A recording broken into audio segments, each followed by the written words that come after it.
Jau stāstījām, ka Liepājas enerģija attālināti neieejot siltummezglā nolasa katra mēneša pirmajā datumā skaitītāja rādītājs. Tam nepieciešams laiks, apraukājot visus namus, kur pieslēgt centralizētai siltumapgādei. Šobrīd uzņēmums iet tālāk un ir uzsācis 2 pilotprojektus, lai attālināti varētu sekot līdzi patēriņam un siltummezglu darbam ne tikai reizi mēnesī, bet nepārtraukti. Turklāt to varētu izdarīt neizejot no kabineta, izmantojot modernās tehnoloģijas. Pilotprojekts ir uzsākts pagājušajā gadā, 14. gadā. Mērķis ir saprast, kas notiek ar mūsu piegādāto siltumenerģiju, siltumtrasēs un kādi ir šīs enerģijas parametri tieši klientu objektos, siltummezglos. Mērķis ir arī labāk pārvaldīt savu ražošanu un zināmā mērā to varētu salīdzināt ar kā būtu braukt ar automašīnu, kurai nav spidometra. Ātrumu ievērot jau kaut kā apmēram var, bet tā braukšana nav nec droša, nec ekonomiska, nec arī tā ir pareizi. Līdz ar to šī tiešsaistes nolasījuma ieviešana dos mums iespēju redzēt visu, kas notiek mūsu trasēs, ko saņem mūsu klienti, kur ir iespējami bojājumi. Mēs tos varēsim ieraudzīt nekavējoties, nevis mēneša beigās, kā šobrīd. Tā kā ieguvumu būs gana daudz un iespējams, ka mēs pat visus no tiem nemaz vēl neesam apzinājušies.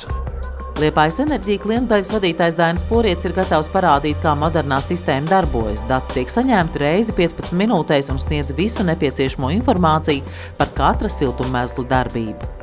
Nāk pēc dati tik pēc 15 minūtēm, līdz ar to mēs varam monitorēt, kas notiek dotajā mājā reizi 15 minūtēs. Sekot līdzi, vai nav noplūdes dotajā mājā kaut kur. Otrā lieta – skatīties, kā mainās siltuma daudzums, caurplūdes, temperatūras un tā tālāk. Tātad mēs varam monitorēt jau to. No šiem datiem, ko mēs iegūstam, varam uzkrāt datu bāzi, teiksim, un pēc tam skatīties, kā tajā mājā procesi notiekās. Līdz ar to varam optimizēt arī savus katlu mājas darbību, teiksim tā. Šobrīd Liepājas enerģija strādā ar 2 pakalpojumu sniedzējiem – Telekom un Latelekom, kuri nodrošina vienādu pakalpojumu. Vienīgā atšķirība ir dažādu datu pārraidīšanas sistēmas un dažādu ražotāju iekārtas. Abi sadarbības partneri, var teikt, ir aptuveni vienādā līmenī. Viņiem ir dažādi tehniskie risinājumi, dažādas tās datu pārraides pieejas, bet tas gala rezultāts ir aptuveni vienāds. Testa režīmā Liepājā Zaļās Birzes rajonā šobrīd strādā 64 Latelekom telemetrijas iekārtas. 38 punktos tiek nolasīti siltuma mērījumi, bet 26 punktos ūdens mērījumi, kas palīdzēs samazināt siltuma zudumus, veiks patēriņa mērījums reāla laikā un efektīvāk novērsīs radušās problēmas vai noplūdes. Šo pakalpojumu sauc telemetrija, un tā piedāvā šo skaitītājus, kas ir gan ūdens, gan siltums, nolasīt attālināt automātiski. Datu nolasīšana ir precīza, līdz ar to iedzīvotājiem nebūs jāmaksā par zudumiem, kas ir kopējā tīklā, tad līdz viņiem. Centralizētu un automatizētu datu nolasīšanu un pārsūtīšanu elektriskai apstrādē nodrošina telemetrijas pakalpojums. Tas ļauj automātiski nolasīt ūdens un apkurs patēriņu, kā arī mitrumrādījumu nolasīšanu un redzēt un analizēt iekārtu darbības datus. Tas palīdzēs arī situācijās, kad saņemtas kādas sūdzības. Iespēja konstatēt, ka tas nav mūsu pusē, teiksim, Liepājas enerģijas, bet tā ir problēma mājas iekšienē, kuru būtu jāsakārto vai jānovērš mājas apsaimniekotājiem.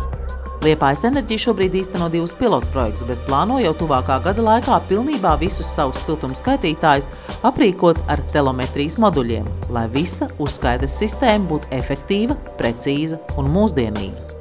Kad mēs pabeigsim pilotu, mēs visticamāk sludināsim iepirkumu. Un tad atkarībā no tā, kādi būs piedāvātie ekonomiskie nosacījumi, tad arī redzēsim, kādas tās izmaksas ir. Taču jau pilots rāda, es atkārtošu, ka tās izmaksas ir relatīvi tik mazas, ka ja mūsu izmaksas par kurināmo gadā ir 7,7 miljoni, tad kaut vai ar šīs sistēmas palīdzību ietaupot 1%, tad viņas ieviešana un uzturēšana atmaksājas vairāk kārtu. Un vēl, Liepājas enerģija plāno visus iegūtos datus veidot pieejamus arī nama apsaimniekotājiem, lai kopīgi varētu nodrošināt kvalitatīvu pakalpojumu, iespēju robežās nodrošināt efektīvu siltumenerģijas izmantošanu, samazinot ikmēneša maksājumus.